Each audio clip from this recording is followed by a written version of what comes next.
بسم اللہ الرحمن الرحیم نحمده ونصلی علی رسولہ الکریم اما بعد۔ کتاب میں یہ بات لکھی ہے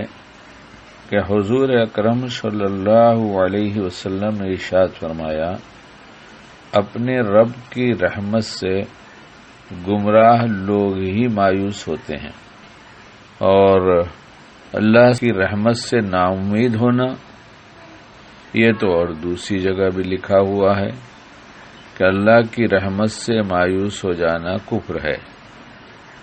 اور یہ مایوسی جو ہے یہ احساس کمتری پیدا کرتی ہے، ڈپریشن میں لے کے جاتی ہے، اور آج کل تو اکثر کا حال یہی ہے، اللہ حفاظت فرمائے، کہ جس کو دیکھو ڈپریشن کی گولیاں کھا رہا ہے۔ اس پر گولی پہ تو کوئی تبصرہ نہیں ہے، لیکن اس کے علاوہ بھی بہت کچھ کیا جا سکتا ہے تاکہ گولی کھائے بغیر علاج ہو جائے۔ اس لیے احساس کمتری کا احساس ایک جذباتی معاملہ ہے۔ اس سلسلے میں بہتر یہ ہے کہ کسی قابل اعتماد، سمجھدار، دیندار، متقی، پرہیزگار، یا جس بات کو سوچ کر احساس کمتری کا شکار ہو رہے ہیں اس لائن کے ماہرین سے مشورہ کیا جائے، دوا نہ کھایا جائے، اور اپنے فرض کو پہچاننے کی کوشش کی جائے کہ مجھ پر کیا کیا فرض ہے۔ فرض کی ادائیگی سے بشاشت پیدا ہوتی ہے، اللہ کے تعلق میں اضافہ ہوتا ہے، اور تعلق میں جب اضافہ ہوتا ہے تو ڈپریشن اور مایوسی اپنے آپ کم ہوتی چلی جاتی ہے، اور اپنے اندر جو خوف ہے اس کو بھول کر جو کام سامنے ہے اسے کرنے کی کوشش کی جائے۔ انجانا خوف یہ اکثر لوگوں کو ہو جاتا ہے، بلکہ بہت کم لوگ اس سے بچے ہوئے ہیں، اور صحابہ کو اللہ جزائے خیر دے کہ انہوں نے حضرت نبی کریم صلی اللہ علیہ وسلم سے پوچھ کر سب کا علاج پوچھا بھی، کیا بھی، اور ان کی وجہ سے امت نے جان بھی لی۔ اس لیے ایک جگہ لکھا ہوا ہے کتاب میں، کسی نے نبی کریم صلی اللہ علیہ وسلم سے کہا کہ نفس، اولاد، اہل اور مال کے بارے میں انجانا خطرہ لگا رہتا ہے۔ آپ صلی اللہ علیہ وسلم نے فرمایا، صبح و شام یہ کلمات پڑھا کر اس نے پڑھنا شروع کیا تو وہ تمام خوف اور ڈر زائل ہو گیا۔ وہ کلمہ بھی پڑھا، پہلے بھی آئی یہ بات، بسم اللہ علی دینی و نفسی و ولدی و اہلی و مالی۔ یہ خوف، انجانا خطرہ، یہ شیطان دل میں وساوس ڈال کر یہ خیال کو مستحکم کرتا رہتا ہے، اب کیا ہوگا، آئندہ کیا ہوگا، ایسا ہوا تو کیا ہوگا، اور ہو جائے گا تو پھر میں تو کچھ کر بھی نہیں سکتا۔ اس طرح سے ڈراتا ہے، یہ شیطان کا کام ہے، اور اس کا حل آسان یہ ہے کہ یہ دعا بھی پڑھ لی جائے، اور اوپر کچھ باتیں کی گئی ہیں اس پر بھی عمل کیا جائے، اور دنیا کے کامیاب لوگوں کے حالات زندگی کا مطالعہ کیا جائے، ان کے واقعات کو ذہن میں رکھا جائے، اپنے ذہن میں اپنے متعلق قابل اور بااعتماد شخص کی تصویر بنائے، اللہ کی عبادت کرے اور اس پر قائم رہے، یقیناً ڈپریشن ختم ہوگا، پستی ختم ہوگی، انشاءاللہ ہم بہت کچھ کر سکیں گے۔ ہمیشہ وہی لوگ کامیاب ہوتے ہیں جو کسی بھی ذمہ داری کو اٹھانے سے کتراتے نہیں، اور جب ذمہ داری اٹھاتے ہیں تو لازماً وہ ذمہ داری کو نبھاتے ہیں۔ نبھانے میں بہت کچھ دقتیں بھی آتی ہیں، کہیں آسانیاں، کہیں مشکلیں بھی آتی ہیں، لیکن چونکہ وہ ذمہ داری کے ساتھ کام کو نبھاتے ہیں اس لیے انہیں بہت سارا تجربہ ہوتا جاتا ہے۔ اس لیے ہم یہ نہیں کر سکتے نہ سوچا جائے، ہم سب کچھ کر سکتے ہیں یہ سوچا جائے، اور جو کچھ ایسا کام سامنے آئے اسے کر لینے کی کوشش کریں گے، اور ہمارے لیے تو ایک آسانی یہ بھی ہے نا کہ ہر کام ناجائز تو کرنا ہی نہیں ہے، جائز کام کرنا ہے، اس میں اللہ کی مدد مانگ لیا جائے نا، دعا مانگ لیا جائے کہ اللہ تعالیٰ مجھے سمجھا دیجئے کیسے کیا جائے۔ اللہم اغفر لی واختر لی، اللہم الہمنی رشدی واعذنی من شر نفسی۔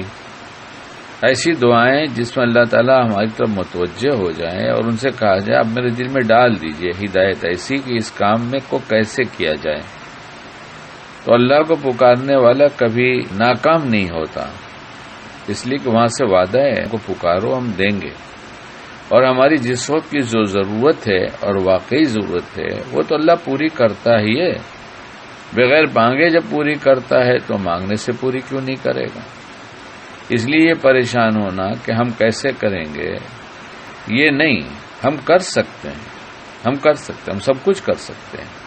کیا نہیں کر سکتے؟ جب کوئی اور کر سکتا ہے تو میں بھی کر سکتا ہوں، وہ بھی کرنے والے تو انسان ہی ہے اور میں بھی انسان ہوں۔ اگر ایسا کام کوئی غیر مومن اچھا کر لے رہا ہے تو میں مومن ہو کر کیوں نہیں کر سکتا؟ تو یہ کر لینے کی بات سوچی جائے، اپنے آپ کو کمتر نہ سمجھا جائے، اور یہ ضرور سوچیں نہیں میرے اندر صلاحیت ہے، میں یہ کام کر سکتا ہوں۔ اس طرح اپنی تربیت کرتے رہیں، اس سے ہم کو اور آپ کو ایسا کرنے سے اعتماد کی دولت مل جائے گی۔ صرف خیالی پلاؤ پکانا کافی نہیں ہے، اپنے اندر سے منفی خیالات کو نکال کر سوچنے کی عادت ڈالی جائے،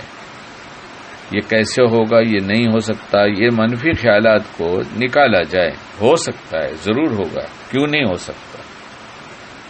یہ کبھی نہ سوچا جائے بہت مشکل ہے مجھ سے نہیں ہوگا، پہلے طے کر لیا جائے کہ مجھ سے ہوگا، میں کر سکتا ہوں، اور نہیں ہوگا اس لیے کہ ہماری سمجھ میں نہیں آتا کہ یہ کیسے ہوگا، اس لیے نہیں ہوگا۔ لیکن جب ہم اندر اعتماد پیدا کریں گے اور کرنے کی کوشش کریں گے تو پھر یہ سمجھ میں آئے گا کہ وہ خالی خیالات کی دنیا میں ہم سمجھ رہے تھے کہ نہیں ہو سکتا، ورنہ یہ تو بہت آسان ہو گیا۔ اس لیے اس طرح کے جملے نہ سوچیں کہ کام مشکل ہے مجھ سے نہیں ہوگا، سوچیں کہ کام مشکل نہیں ہے، مجھے زیادہ محنت کرنی ہوگی مگر اس کو میں کر کے رہوں گا، کیسے نہیں ہوگا، کیوں نہیں ہوگا؟ کام شروع کریں گے اور محنت کریں گے، تدبیر کرتے رہیں گے، اللہ سے دعائیں مانگتے رہیں گے، انشاءاللہ کام بنے گا، اور اس کام کے بننے سے ہمت پیدا ہوگی، قوت پیدا ہوگی، ڈپریشن میں نہیں جائیں گے، اور منفی سوچ ڈپریشن میں لے کے جاتی ہے۔ اس لیے جو اچھے ذہن والے لوگ ہیں وہ ہمیشہ زندہ دل رہتے ہیں، خوش باشی کے ساتھ زندگی گزارتے ہیں، لوگوں سے اس طرح سے ملتے ہیں کہ جیسے ملتے ہی، اسی لیے دیکھیے کتاب میں کیا بات لکھی ہے کہ دو آدمیوں کی ملاقات میں اگر ملاقات تو ہوگی لیکن اس میں کوئی زیادہ حشاش بشاش ہو کر ملے تو اس کو زیادہ پسند کیا گیا ہے، بلکہ نیکیاں اگر 70 ملتی ہیں تو 69 اس کے حصے میں آتی ہیں جو زیادہ بشاشت کے ساتھ ملاقات کرتا ہے، منہ گرا ہوا ہے، ہاتھ ملا رہے ہیں، ہاتھ ڈھیلا ہے، بالکل کوئی گرم جوشی ہے ہی نہیں ہے، یہ سب ڈپریشن کے شکار لوگ ایسا کرتے ہیں۔ اور جو اعتماد رکھتا ہے اللہ پر اور اللہ کی دی ہوئی نعمتوں پر کہ اللہ نے مجھے صلاحیت دیا ہے، شیطان ڈراتا رہتا ہے نہیں کر سکتے، ہو نہیں سکتا، کیسے ہوگا، بہت مشکل کام ہے، نہیں سب ہو سکتا ہے، ہم طے کریں کہ ہوگا، ضرور ہوگا، کیسے کریں دوسرے نمبر کی بات ہے۔ اس لیے ہمارا رب بھی تو ہمارے ساتھ ہے، ہمارے بھلے کاموں کے ساتھ، اور کیا فرمایا آپ علیہ الصلوۃ والسلام نے، میں کتاب سے سنا رہا ہوں آپ کو، اپنے پاس سے نہیں ہے، ہاں بیچ بیچ میں میرے جملے ضرور ہیں، یعنی اپنے رب کی رحمت سے گمراہ لوگ ہی مایوس ہوتے ہیں، اس لیے منع کیا گیا ہے کہ اللہ کی رحمت سے مایوس نہ ہو، بھلے ہم خراب ہیں، غلط ہیں، کچھ بھی کر چکے ہیں، لیکن نہیں، ہم کر سکتے ہیں، ہم توبہ کر لیں گے، پلٹ آئیں گے، ہم پلٹیں گے اور توبہ کریں گے، اللہ کی مدد آئے گی، اللہ کی مدد آئے گی، کام آسان ہو جائے گا۔ یہ پستی، ڈپریشن ایک مزاجی کیفیت ہے، جب ہم ایسی ہی باتوں کے سوچنے کے عادی ہو جاتے ہیں تو ہمیں دن بھر ایسے ہی خیالات آتے رہتے ہیں، اور ایسے خیالات کے نتیجے میں کبھی کبھی آنا جانا یہ تو سب کے ساتھ لگا ہے، یہ تو ہوگا ہی، یہ سمجھے کہ ایسے خیالات ہی نہیں آئیں گے، ایسا نہیں ہے، ایسے خیالات تو آئیں گے، اس لیے کہ شیطان ساتھ میں لگا ہوا ہے، یہ اسی کی کوشش ہے، اس لیے سب آتے ہیں، ایسے خیالات تو آئیں گے، لیکن وقتی طور پہ ایسی کیفیت پیدا ہو جانا یہ کوئی پریشانی کی بات نہیں ہے۔ طب میں لکھا ہوا ہے، اطباء کا اس پر اتفاق ہے کہ کبھی کبھار کی عارضی کیفیت کی ایسی کوئی اہمیت نہیں، مزاج اور سوچ بدلتی رہتی ہے، لیکن ایسی کیفیت کو جو آپ کے اعصاب پر سوار ہو جائے، آپ کے سونے کے انداز سے، آپ کے کھانے کے طریقے سے، آپ کے کام کاج سے اس کا اظہار ہو تو پھر قابل توجہ ہے۔ چنانچہ ماہرین نے پستی اور ڈپریشن کی چند علامات بیان کر دی ہیں کہ اگر یہ علامات 15-20 دن یا مہینے سے زیادہ موجود ہیں تو اسے پستی سمجھا جائے، ڈپریشن سمجھا جائے۔ اور جیسا کہ میں نے عرض کیا کہ پھر ڈپریشن کی گولیاں کھانا شروع کر دیں تو ڈپریشن کی گولی تو سلاتی رہے گی، جب سوتے رہے گا تو آدمی سوچے گا کیا؟ اس لیے گولی کے بجائے اس کی علامت یہ ہے کہ مستقل طور پر اداس رہنا، اپنے آپ کو مجبور اور بے بس سمجھنا، نا امید ہونا، جن کاموں میں پہلے دلچسپی لی جاتی تھی ان سے دلچسپی نہ رکھنا، نیند نہ آنا، اور پھر دن کو کسی وقت نیند پوری کرنا۔ بہت سے لوگ رات کو نہیں سو پاتے، ہو سکتا ہے ان کا کچھ مرض ہو، لیکن رات کو جان کر جاگنا یہ خود نیند کو دور کرنا ہے،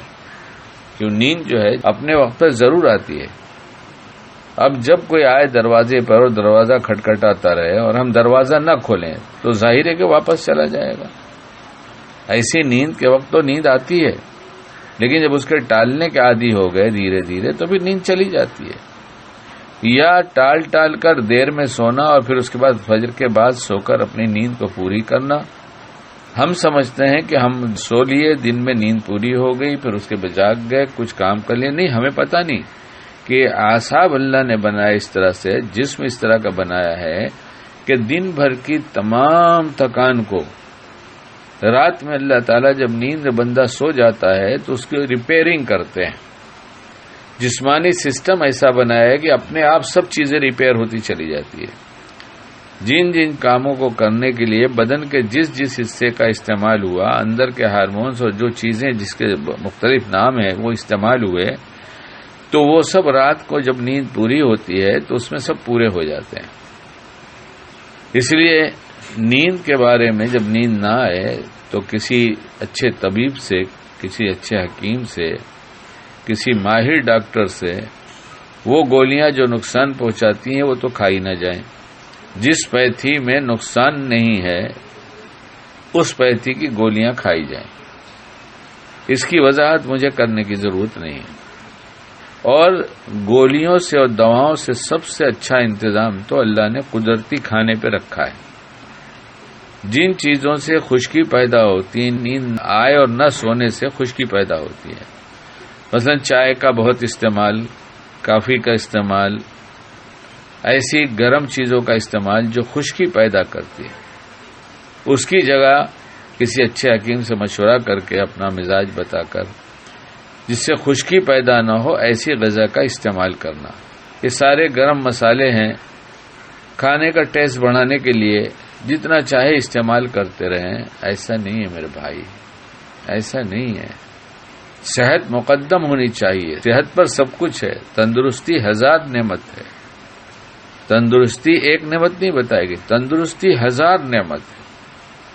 اور جب یہ نعمت ہے تو اس نعمت کو لوٹنے کے لیے شیطان کھلانے کے ذریعے، جگانے کے ذریعے یہ لوٹے گا، گناہوں کے ذریعے یہ لوٹے گا۔ اس لیے اس سے اپنے آپ کو بچانے کے لیے گولیوں سے بچتے ہوئے کھانے میں اہتمام کیا جائے، کھانے میں کہ کیا چیز کھانے سے ہمیں خشکی پیدا ہوتی ہے اور کیا کھانے سے خشکی دور ہو جاتی ہے۔ کبھی کبھی آدمی سمجھتا نہیں، جانتا نہیں، مسلسل گھر کا ماحول، ہمارے گھروں میں ایسی چیزیں بنتی ہیں کھانے کی، ہم شوق سے تو کھا لیتے ہیں، بہت رغبت سے کھا لیتے ہیں، بہت اچھا بھی لگتا ہے، اور جب بہت اچھا لگتا ہے تو بار بار کھاتے ہیں، بار بار وہ چیزیں پکتی ہیں، لیکن ہم یہ نہیں جانتے کہ اسی کی وجہ سے ہمیں خشکی پیدا ہو رہی ہے۔ اور خشکی کے پھر نقصانات تو بہت کچھ ہیں۔ کچھ دن تک کھاتا ہے، پھر کھانے پینے کا نظام میں بگاڑ آ جاتا ہے، مثلا بھوک اڑ جانا، بہت زیادہ کھانا اور وزن کا بڑھ جانا، یادداشت میں فرق آ جانا، احساس جرم، اپنے آپ کو بیکار اور بے معنی سمجھنا، اپنے آپ کو مجبور سمجھنا، موت اور خودکشی کے خیال آنا یا خودکشی کی کوشش کرنا، بے چینی اور چڑچڑاپن، بے قابو ہو کر چیخنا، چلانا، رونا، بدن میں طرح طرح کے درد ہونا اور علاج سے فائدہ نہ ہونا، تو یہ سب ڈپریشن کی وجہ سے ہے، کم ہمتی کی وجہ سے ہے، پستی کی وجہ سے ہے۔ یہ ساری منفی سوچ کو نکالا جائے، مثبت سوچ کو ڈالا جائے، اپنے بارے میں بھی، لوگوں کے بارے میں بھی، لوگوں کو اچھا سمجھا جائے۔ جب ہم برا برا برا سوچتے رہتے ہیں تو برائی کے ہمارے اندر دھیرے دھیرے برے وہ جذبات بنتے چلے جاتے ہیں، اس سے متاثر ہوتے جاتے ہیں، وہ اپنی ایک جگہ بنا لیتے ہیں وہ جذبات، اور اس جگہ پر رہ کر ہمیں نقصان پہنچا دے۔ سارا کام شیطان کرتا ہے۔ اس لیے نماز، 5 وقت کی نماز جماعت کے ساتھ اہتمام کے ساتھ پڑھنا اور تلاوت کرنا، اللہ کا پاک کلام روحانی صحت بھی دیتا ہے، جسمانی صحت بھی دیتا ہے، ظاہری صحت بھی دیتا ہے، باطنی صحت بھی دیتا ہے، معاشی صحت بھی دیتا ہے، سماجی صحت بھی دیتا ہے۔ کیا کتنا نفع ہے اللہ کے پاک کلام میں، ہم کر کے تو دیکھیں۔ ذکر صبح شام کر لینا، اس لیے جب ہم یہ کریں گے 5 وقت کی نمازوں کا اہتمام، تلاوت، تسبیحات، اللہ کی یاد، تو دھیرے دھیرے شیطان ہم پر قابو نہیں پائے گا اور ہمارے خیالات میں یہ منفی سوچ کو ڈالنا اس کے لیے مشکل ہو جائے گا اور اللہ پر اعتماد بن جائے گا اور بڑھتا چلا جائے گا۔ پھر قوت ارادی بڑھتی چلی جائے گی، ڈپریشن ختم ہو جائے گا، سستی ختم ہو جائے گی، اداسی ختم ہو جائے گی، اور ہم چاق چوبند رہیں گے، حساس بشاش رہیں گے، ہر ملاقات میں جیتنے والے ہوں گے، 69 ثواب ہم کو ملے گا، ایک سامنے والے کو ملے گا، پتہ نہیں کتنا منافع ہے۔ اس لیے شیطان کوشش کر کے ہمیں پستی کی طرف لے جا رہا ہے، ہم ہمت کر کے اوپر کی طرف، بلندی کی طرف چلنا شروع کریں۔ اللہ ہمیں کہنے سننے سے زیادہ باعمل بنائے۔